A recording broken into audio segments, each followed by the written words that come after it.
warahmatullahi wabarakatuh. Selamat siang, salam sejahtera untuk kita semua. Perkenalkan, saya Umi Daima SSITMKes. Saya merupakan salah satu dosen tetap di Prodi D3 Kebidanan Kampus Kabupaten Muara Enim, Poltekkes Kemenkes Palembang dengan NIDN 34200057501. Pada kesempatan ini, saya ingin menyampaikan terkait mata kuliah yang saya ampu, yaitu mata kuliah Praktik Asuhan Kebidanan Esensial Neonatus Bayi dan Balita, kode mata kuliah BD 53524 dengan bobot 3 SKS Praktikum. Mata kuliah ini ditujukan untuk mahasiswa Diploma 3 Kebidanan semester 3 yang terdiri dari 16 kali pertemuan dengan rincian 14 kali pertemuan tatap muka di laboratorium, 1 kali pertemuan ujian tengah semester praktikum, dan 1 kali pertemuan ujian akhir semester praktikum.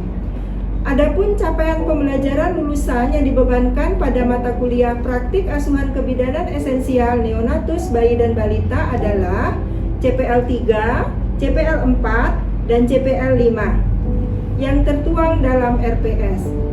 Pada akhir mata kuliah diharapkan mahasiswa 1. Mampu melakukan pengkajian data subjektif dan objektif dalam asuhan kebidanan esensial neonatus bayi dan balita dengan menggunakan iptek secara akuntabel dan bertanggung jawab sesuai standar profesi dan nilai profesionalisme. Yang kedua, mahasiswa mampu menegakkan diagnosa masalah kebutuhan pada asuhan kebidanan esensial neonatus, bayi dan balita sesuai standar profesi dan nilai profesionalisme berdasarkan laporan hasil kerja secara akurat dan sahih. Yang ketiga, mahasiswa mampu melakukan komunikasi, edukasi, dan konseling dalam upaya promotif dan preventif dengan media dan metode yang relevan bagi optimalisasi kesehatan perempuan, keluarga, dan masyarakat pada asuhan neonatus, bayi dan balita. Yang keempat, mahasiswa mampu melakukan penatalaksanaan asuhan kebidanan esensial kesehatan neonatus, bayi dan balita dengan menerapkan prinsip universal precaution dan patient safety di berbagai fasilitas pelayanan kebidanan dan komunitas. 5. Mahasiswa mampu melakukan evaluasi asuhan kebidanan esensial pada neonatus, bayi dan balita. Serta yang terakhir, mahasiswa mampu melakukan pendokumentasian asuhan kebidanan kesehatan neonatus, bayi dan balita. Mata kuliah ini memberikan kemampuan kepada mahasiswa dalam melakukan praktik pengkajian data subjektif dan objektif, praktik menegakkan diagnosa masalah dan kebutuhan, melakukan komunikasi, edukasi dan konseling, melakukan penatalaksanaan, evaluasi dan pendokumentasian asuhan kebidanan neonatus, bayi dan balita dengan menggunakan iptek secara akuntabel dan bertanggung jawab sesuai nilai profesionalisme. 3 komponen utama dalam proses pembelajaran mata kuliah ini adalah DIE.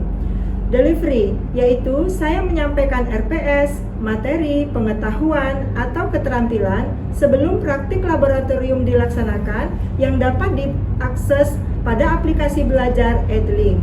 Interaction, yaitu menjalin komunikasi dua arah antar dosen dan mahasiswa, yaitu diskusi dan tanya jawab untuk mencapai kompetensi yang diharapkan, serta interaksi antar mahasiswa. Assessment, yaitu proses pengukuran objektif untuk menilai apakah mahasiswa sudah benar-benar kompeten dalam melakukan tindakan tersebut dengan menilai performa mahasiswa menggunakan daftar tili atau SOP. Metode yang digunakan dalam pembelajaran ini adalah demonstrasi dan praktikum. Dalam metode ini, saya memperagakan tindakan secara perlahan dan berurutan dari awal sampai akhir materi. Sedangkan media pembelajaran yang saya gunakan adalah menggunakan phantom bayi serta alat-alat yang diperlukan dan analisis kasus. Sebelum pembelajaran dimulai, saya melakukan brainstorming dengan harapan dapat menciptakan lingkungan yang kondusif, bebas, dan terbuka yang mendorong setiap mahasiswa untuk berperan aktif. Selanjutnya, saya membahas kontrak perkuliahan yang isinya adalah membuat kesepakatan bersama terkait proses perkuliahan yang sedang berjalan termasuk topik pembelajaran dan tugas agar mendapat gambaran pelaksanaan perkuliahan selama 1 semester ke depan.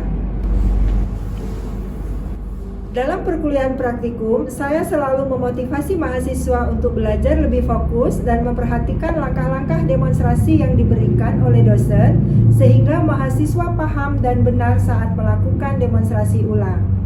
Selanjutnya, saya akan mencoba mengetahui pemahaman masing-masing mahasiswa terkait pembelajaran melalui demonstrasi dan praktik langsung oleh setiap mahasiswa. Dengan strategi yang saya gunakan adalah pembelajaran berbasis model anatomi atau menggunakan manekin, yaitu dengan metode mahasiswa melakukan latihan berulang-ulang atau repetitive practice pada alat peraga sampai mahasiswa terampil melakukan langkah-langkah kerja. Referensi yang saya gunakan dalam pembelajaran ini adalah berupa buku referensi karya ahli serta artikel jurnal bereputasi yang memiliki nilai kebaharuan agar mahasiswa mampu mengikuti perkembangan ilmu pengetahuan dan teknologi masa kini. Sebelum pertemuan dimulai, saya melakukan review pembelajaran teori sebelumnya, yang mana fungsinya untuk mengingat kembali teori yang telah dipelajari sebelum dilanjutkan dengan praktikum di laboratorium.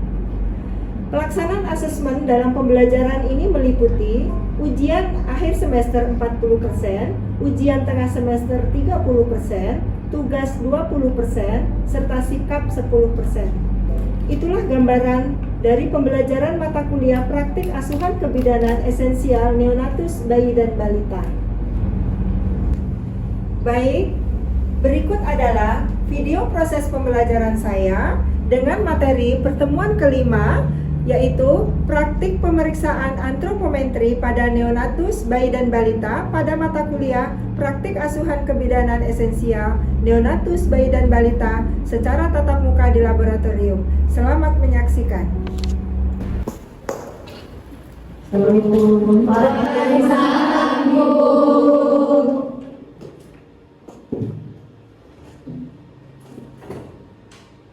Baik, Assalamualaikum warahmatullahi wabarakatuh. Waalaikumsalam warahmatullahi wabarakatuh. Apa kabar semuanya pada pagi hari ini? Baik, Ibu. Untuk memulai perkuliahan kita pada pagi hari ini, ada baiknya kita berdoa terlebih dahulu supaya pembelajaran kita pada pagi hari ini lancar. Silakan untuk memimpin doa. Baiklah, sebelum memulai perkuliahan pada pagi hari ini, kita berdoa terlebih dahulu. Berdoa dimulai. Baik, berdoa selesai. Baik, terima kasih. Sebelum perkuliahan kita presensi dulu ya. Kita presensi menggunakan aplikasi belajar kita ya, aplikasi AMS atau Edlink. Silakan buka handphone masing-masing. Ya, untuk presensi scan barcode saja. Ada barcode yang ada di situ, di scan. Sudah selesai semua? Sudah, Ibu. Baik, sepertinya ini hadir semua. Alhamdulillah pada pagi hari ini semuanya hadir, tidak ada yang sakit, sehat semua ya. Baik. Baik, untuk pertemuan kita pada pagi hari ini kita belajar di laboratorium ya. Untuk mata kuliah asuhan kebidanan esensial neonatus bayi dan balita praktik ya. Baik, sebelum kita melakukan praktik langsung ya, hari ini kita masuk ke pertemuan kelima, yaitu tentang pemeriksaan antropometri pada neonatus bayi dan balita ya. Pada saat blok 1 kemarin itu kita sudah mempelajari teori tentang pemeriksaan antropometri ya. Mungkin masih ingat apa itu pemeriksaan antropometri, kemudiannya tujuannya apa, kemudian apa saja yang dilakukan pemeriksaan itu apa saja ya. Apakah masih ingat apa itu antropometri? Masih ingat ya? Karena dasar daripada kita melakukan pemeriksaan antropometri tentunya teorinya dulu ya. Siapa yang masih ingat apa itu antropometri? Saya, Bu. Katri, silakan. Antropometri merupakan metode pengukuran dimensi dan komposisi tubuh manusia yang digunakan untuk menilai status gizi, pertumbuhan, dan perkembangan seseorang. Oke, good, bagus ya. Masih ingat jadi apa itu antropometri? Tujuan daripada pemeriksaan antropometri itu salah satunya adalah untuk menilai gizi daripada si bayi ataupun balita yang kita ukur antropometrinya, ya. Seperti kita untuk mendeteksi adanya stunting, kemudian mendeteksi adanya wasting, ya, seperti itu. Baik, satu lagi mungkin ya mau Ibu tanyakan, apakah masih ingat? Ya, yaitu apa saja yang diukur pada saat kita melakukan pengukuran antropometri. Oh ya, silakan Mila. Baik, jenis-jenis pengukuran antropometri itu yang pertama berat badan, terus yang kedua itu panjang badan untuk usia kurang lebih 24 bulan, tinggi badan untuk usia lebih dari 24 bulan, lingkar kepala, dan yang terakhir itu lingkar lengan atas atau yang sering disebut dengan nila, Ibu. Oke, bagus. Berarti sudah siap kita untuk melakukan pembelajaran praktik pada hari ini. Jadi itu tadi yang akan diukur nanti ya. Kita akan mengukur yang disebutkan oleh Mila tadi ya. Di antaranya adalah berat badan bayi, kemudian lingkar kepala bayi, lingkar dada bayi, kemudian lingkar lengan atas bayi ya. Nanti kita akan praktikkan. Baik, sebelum kita melakukan praktik langsung, kita review ulang kembali ya. Jadi supaya kita bisa mengingat lagi, walaupun tadi sudah banyak teman-teman yang sudah bisa atau sudah masih ingat pembelajaran kita pada saat yang kemarin. Selanjutnya peralatan yang perlu disiapkan ya untuk kita melakukan pemeriksaan antropometri. Pertama adalah timbangan beserta alas ya. Ini timbangan yang tidur untuk bayi. Ya, jadi kalau kita menimbang bayi tidak boleh timbangan saja tanpa alas karena bisa mengakibatkan bayinya kedinginan. Jadi harus dikasih alas. Kemudian yang kedua adalah alat pengukur panjang badan. Biasanya kalau untuk mengukur panjang badan itu ada alat khusus ya. Jadi ada mistar pengukur panjang badan atau timbangan yang sudah ada pengukur panjang badan. Ya, kalau tidak ada pakai Madeline biasa juga boleh. Ya, asal kita benar cara mengukurnya. Kemudian yang ketiga pita ukur.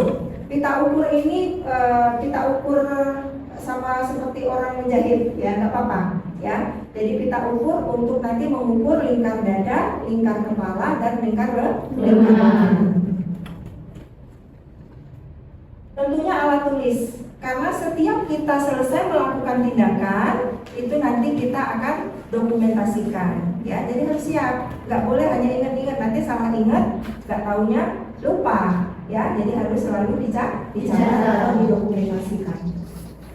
Selanjutnya tentu kalau kita praktik di laboratorium memerlukan pantung bayi ya, karena kita praktik laboratorium. Tetapi nanti kalau di dunia nyata, misalkan kalian nanti di klinik, di rumah sakit, atau di posyandu pada saat melakukan pemeriksaan antropometri, tentunya langsung kepada anaknya atau bayinya ya.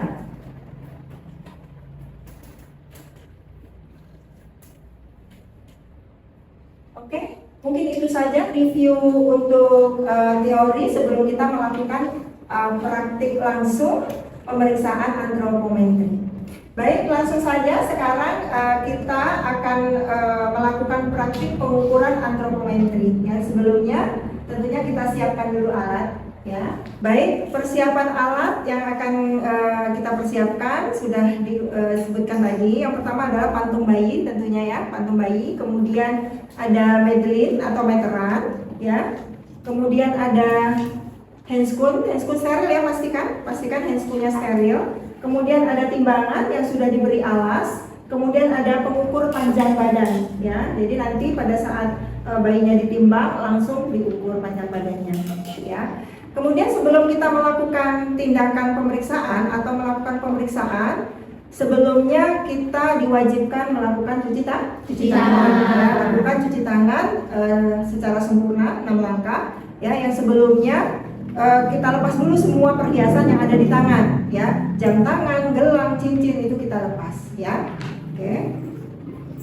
Kemudian kalau kita pakai lengan panjang, tentunya kita sing-singkan dulu atau kita gulung dulu, ya. Baik, Ibu cuci tangan dulu, ya. Baik, Ibu tadi sudah cuci tangan, kemudian sudah dikeringkan menggunakan handuk bersih. Selanjutnya, sebelum kita melakukan pengukuran, Yang pertama kita akan mengukur berat badan bayi, ya pastikan dulu timbangan itu pada skala 0. Kemudian baru kita mau menyentuh bayi, kita menggunakan handscoon steril tentunya.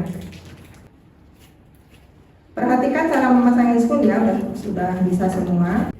Baik, sarung tangan sudah terpasang dengan rapi ya. Kemudian kita pegang bayinya, kita buka pakaian bayinya, ya.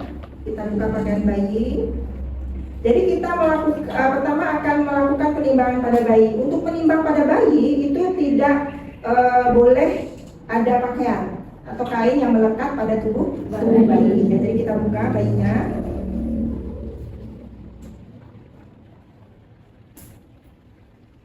Kemudian kita taruh di atas timbangan. Setelah ditaruh di atas timbangan, kita lihat hasil daripada berat badan bayinya.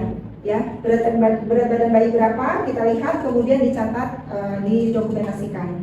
Kemudian di sini kita langsung melakukan pengukuran panjang badan ya, karena kita sudah ada langsung alat pengukurnya. Dengan cara bagaimana? Yang pertama, bayinya kita luruskan, ya, yang di atas kepala pengukurannya, alatnya harus pas di atas puncak kepala. Kemudian kakinya kita luruskan, ya, kaki kita luruskan, kemudian disesuaikan panjang badannya, ya.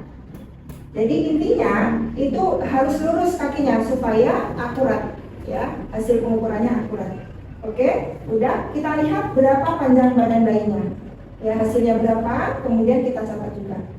Oke, setelah itu kita melakukan pengukuran lingkar kepala, yaitu menggunakan Madeline. Caranya, taruh ujung Madeline tepat di pertengahan alis, ya, pertengahan alis pada bayi. Kemudian lingkarkan ke belakang.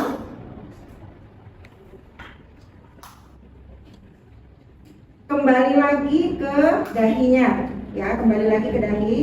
Pada saat kita mengukur, jangan terlalu ketat atau jangan terlalu longgar, ya, pastikan dia memang pas benar-benar. Kemudian lihat hasilnya, ya, lihat hasilnya untuk pengukuran lingkar kepalanya. Oke, udah selesai, kita kembali ambil lagi. Untuk pengukuran selanjutnya, kita akan mengukur lingkar dada. Untuk pengukuran lingkar dada, itu tepat di dada melewati puting susu bayi. Ya, letakkan ini di antara puting susunya, ujungnya. Kemudian melewati puting susu bayi, kemudian melingkar ke belakang, dimiringkan bayinya.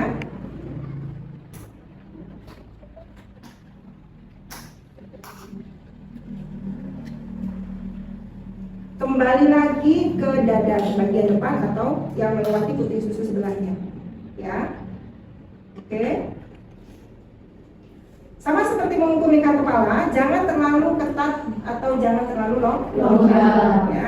Kemudian pastikan berapa ukurannya, ya, hasil daripada pengukurannya berapa.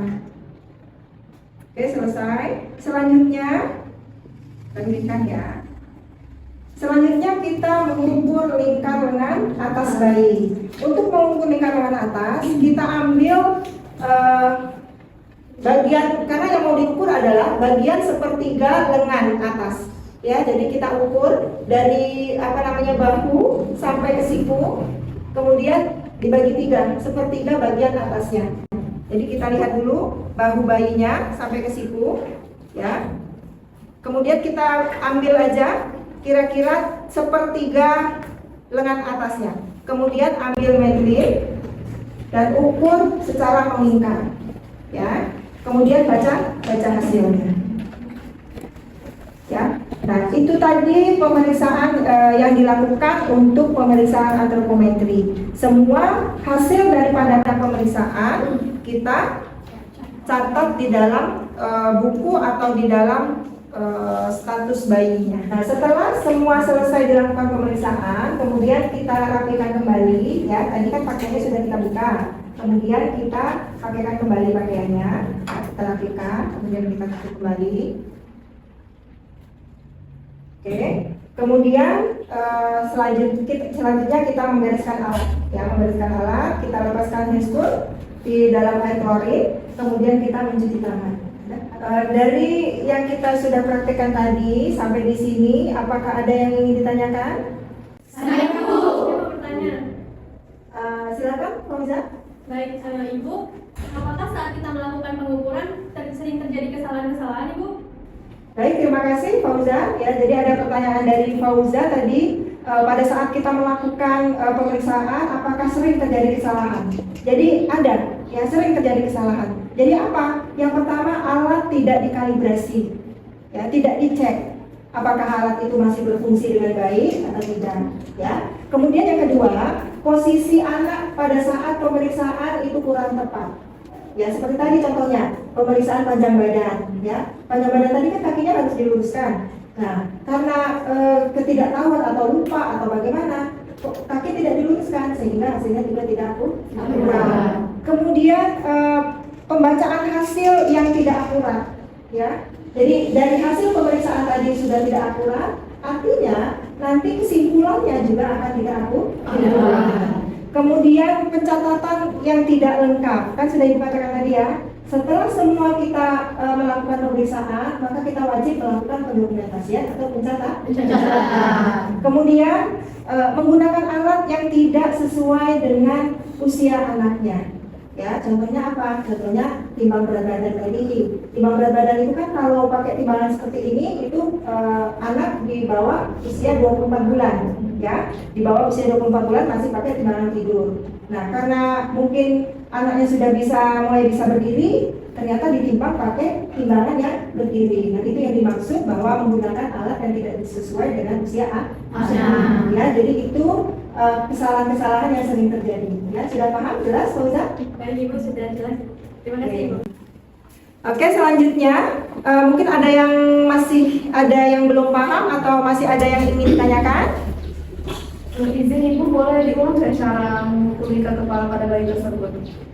Baik, Nabila tadi minta diulang cara mengukur lingkar kepala. Ya, jadi tadi sudah Ibu sebutkan bahwa kita mengukur lingkar kepala itu menggunakan meteran atau Madeline. Kalau bahasa kita ya, Madeline sering disebut. Kemudian untuk mengukur lingkar kepala itu letakkan ujung Madeline tepat di antara alis, bayi, ya. Kemudian melingkar ke belakang. Bisa dilihat ya Nabila ya? Bisa dilihat. Yang lainnya juga mungkin ada yang masih belum paham seperti Nabila, ya. Nah, jadi pertama ujung taruh di antara kedua alis, kemudian melingkar ke belakang, kembali lagi ke pertengahan alis tadi. Kemudian baru kita baca hasilnya. Ya, gampang ya? Oke, sudah paham semuanya? Paham, Ibu. Baik, kalau memang sudah paham, ya, nanti karena Ibu sudah praktikkan dari awal sampai akhir, mulai dari pemeriksaan penimbangan berat badan, panjang badan, kemudian lingkar kepala, lingkar dada, kemudian lingkar lengan. Nanti setiap mahasiswa kalian harus praktik satu persatu mempraktikkan pemeriksaan antropometri, ya. Yang untuk yang pertama, ada yang mau maju mempraktikkan yang sudah Ibu praktikkan tadi? Saya, Ibu. Baik, untuk yang pertama silahkan Desmita dulu. Ya, silahkan Desmita. Nah, nanti pada saat Desmita praktik, ya, tolong diperhatikan, ya, karena ini kan baru pertama kali mempraktikkan setelah Ibu mempraktikkan. Tolong diperhatikan nanti apakah ada kekurangan dari pada saat Desmita melakukan pengukuran antropometri. Baik, silakan Desmita. Baik, selamat pagi Ibu. Perkenalkan, nama saya Bidan Desmita, bidan menjaga pada pagi hari ini. Hari ini saya akan melakukan pemeriksaan fisik antropometri yang bertujuan untuk mengetahui kondisi fisik bayi Ibu. Sebelumnya saya akan mempersiapkan alat dan mencuci tangan terlebih dahulu. Baik, saya sudah melakukan pencucian tangan dengan 6 langkah. Selanjutnya menggunakan handscoon steril. Setelah menggunakan handscoon, selanjutnya kita membuka pakaian bayi.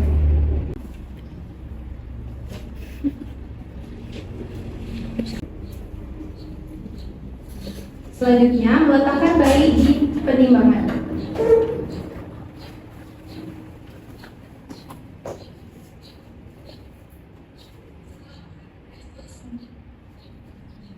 lihat skala penimbangan.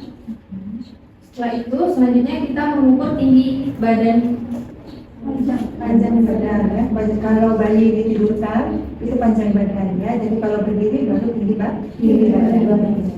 Baik, selanjutnya kita melakukan pengukuran panjang badan bayi. Pastikan puncak kepala bayi menyentuh alat ukur. Kita atur menyentuh tungkai bayi.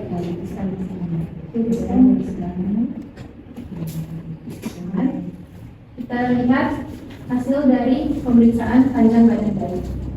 Selanjutnya, kita lakukan kembali bayi di pemeriksaan. Itu tadi temannya Desmita sudah memperagakan, melakukan pengukuran antropometri ya, mulai dari penimbangan berat badan, pengukuran panjang badan, lingkar kepala, kemudian lingkar lengan ya. Mungkin ada review atau komentar dari teman-temannya? Izin Bu, ada Bu.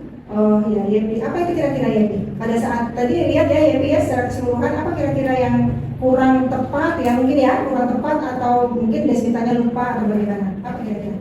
Mohon maaf Ibu, menurut YMP tadi pada saat Desmita melakukan praktik pengukuran panjang badan itu kakinya kurang diluruskan, jadi mempengaruhi hasil dari panjang badan, jadi bisa kurang akurat Bu, Ibu. Oke, bagus. Buat YMP sudah sangat memperhatikan, berarti YMP tadi memperhatikan yang dilakukan oleh Desmita. Ya memang tadi benar, sudah pada saat Desmita melakukan pengukuran tadi sudah Ibu benarkan ya, sudah Ibu benarkan yang benar harus kakinya diluruskan. Jadi sekali lagi, kalau kita melakukan pengukuran kurang tepat maka hasilnya tidak akurat. Ya, tadi perlu diingat untuk panjang badan harus diluruskan karena kan bayinya sambil tiduran ya, seperti itu. Ada lagi yang lain kekurangannya Desmita tadi? Ada? Cukup ya, cukup. Jadi cukup applause buat baik.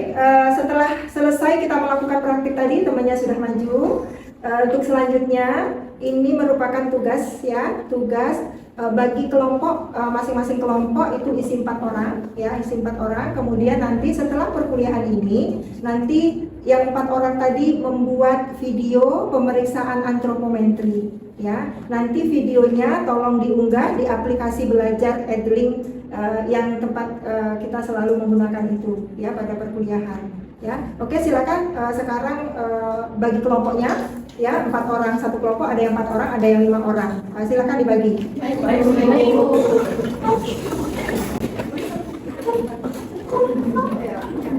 Baik, semuanya kelompoknya sudah dibentuk? Sudah, Ibu. Ya, nanti setiap kelompok membuat video sesuai dengan daftar pilih ya. Paham semuanya? Paham, Ibu. Baik, demikian pertemuan kita pada pagi hari ini tentang praktik pemeriksaan antropometri ya. Tugas tadi tolong dikerjakan karena 1 minggu lagi harus diupload melalui aplikasi Edlink ya. Untuk selanjutnya minggu depan kita akan mempraktikkan tentang cara memberikan imunisasi dasar pada bayi ya. Tolong dipelajari teori yang sudah diberikan pada saat blok 1 supaya nanti pada saat kita praktik memberikan imunisasi sudah bisa dilakukan praktik ya. Mungkin sampai di sini dulu. Terima kasih atas perhatiannya. Sampai ketemu minggu depan. Baik, Ibu akhiri. Billahi taufiq wal hidayah. Assalamualaikum warahmatullahi wabarakatuh. Waalaikumsalam warahmatullahi wabarakatuh. Demikian video pembelajaran mata kuliah praktik asuhan kebidanan esensial neonatus, bayi dan balita. Video ini digunakan sebagai salah satu syarat penyusunan dokumen pernyataan diri dosen dalam unjuk kerja Tridharma Perguruan Tinggi atau PDD UKTPT Sertifikasi Dosen Gelombang 1 tahun 2026. Semoga dengan adanya video ini bisa menjadi pertimbangan yang baik dalam proses penilaian sertifikasi dosen gelombang 1 tahun 2026. Akhir kata saya ucapkan terima kasih. Wassalamualaikum warahmatullahi wabarakatuh.